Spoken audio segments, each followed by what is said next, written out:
News 46 is brought to you by Dr. George Leeks, Pahrumps optometrist since 1990, offering full-spectrum eye care for children and adults. Call today, 727-8300.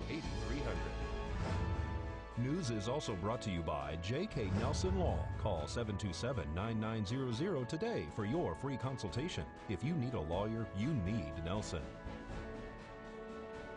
News 46 is also brought to you by Humana, serving the community. Please stop in at 1397 South Loop Road on the corner of Loop and Highway 160.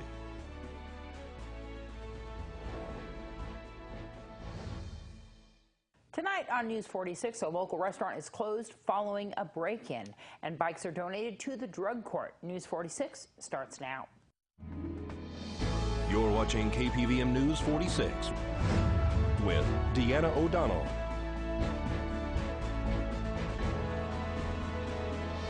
News 46, local coverage you can count on.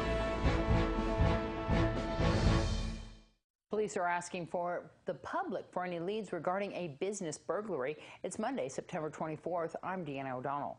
The owners of China Walk and Coconut Bay took a hit this morning when one of their restaurants was burglarized. The Coconut Bay restaurant located on Dahlia Street was broken into early this morning. The owner told News 46 that they will not be able to open the Thai Chinese restaurant until Wednesday because he has to replace the broken window and items stolen inside the business, including their computer. The suspects have not been apprehended at this time, according to Nye County Sheriff's Lieutenant David Berukowitz. If you have any information about this crime, please call 775-751-7000. You can remain anonymous. This is Deanna O'Donnell for News 46.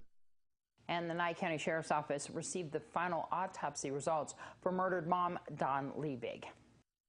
The autopsy results have been returned for murder victim Dawn Liebig. The 46-year-old mother of four died from sharp force injuries, according to the Clark County coroner. Liebig was killed in July and her body located in the evening on July 31st. Her adopted son, Michael Wilson, allegedly showed police where he and his brother, Dakota Saldivar, buried their mom after they stabbed and bludgeoned her to death. The two 17-year-olds and their mother lived on Wedgwood on the north side of Pahrump. They say that their mother was asleep on the sofa when they attacked her. It's unclear which stab wound out of the multiple was the one that killed her. The teens told police that they stabbed her in the heart, neck, and throat. The two are scheduled for their arraignment in Judge Kim Walker's courtroom this Friday morning. This is Deanna O'Donnell for News 46.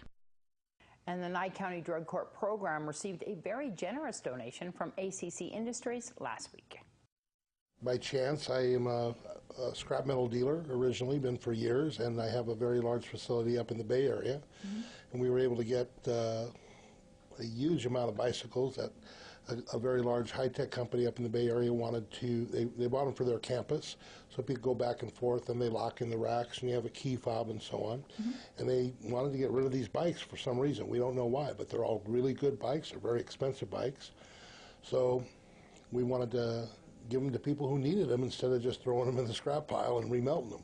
Well, I'm just glad to help. You know, we're part of the community, and when we came here and opened up our business here, you know, a lot of people are very skeptical of our business, but, you know, we're feeling for the community as well. So anywhere where we can help, and we've done a lot so far in the community, and there's just another thing that I felt that we could help out with, and thought it made sense, and I think it would be very good. You know, we plan to give a lot of these out for Toys for Tots. You know, there's young kids haven't ever had a bicycle or they need one, and I'm glad that we can be a part of it. What we're doing with the bikes is for people who don't have transportation to get to the drops, that don't have transportation to work. We have a lot of people who walk. A lot of people come in, they've lost their driver's license, it's been suspended or revoked. So what we're going to do is we're going to allow them to use the bikes until such time as they're able to get their driver's license or they secure alternate transportation, but it's a win-win. It's a win for the drug court and a win for our participants.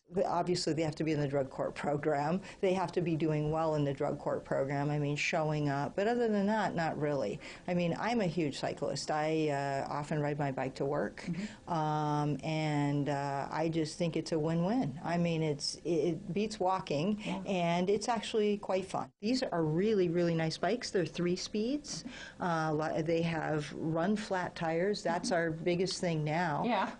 Is I can't tell you how many times I take a bike home and have to do the repairs at my house, and then bring the bike back for a participant. We will keep the maintenance up on the bikes, and again, working with the Sheriff's Office, they gave us a good idea. We're going to number the bikes and put a serial number on them so that we know where the bikes are at. We'll buy some locks to be sure that the bikes are locked up by the participants. He called me on the phone one afternoon and asked me, well, do you have any idea of who in town would be able to use these bicycles? Because they're excellent. They're non-flat tires. They're completely rubber all the way around, and they're very beefy bikes. They're about $1,000 a piece, actually, and they're almost brand new. So I immediately thought about drug court because I knew that she's always having problems trying to get some kind of transportation for the folks that are in drug court. Yeah. And these people are really trying, and we ought to give them as much help as we possibly can. This is going to be a really good use of these bikes. Hopefully, maybe there's some other uses for these, because he still says that he has quite a few, and even the Toys for Tots program? Yes, we're talking about that, and I told him that there's a Toy for Tot drive every Christmas, and he thought, well, that'd be a good place for those bikes to go. Now, he picked up about 700 of these bikes, but he's been giving them away in California and now in Nevada. I tried to talk him into giving me one of those bikes, but they said I couldn't have it. Darn it. All right, we'll be back with more from the Board of County Commissioners right after this break.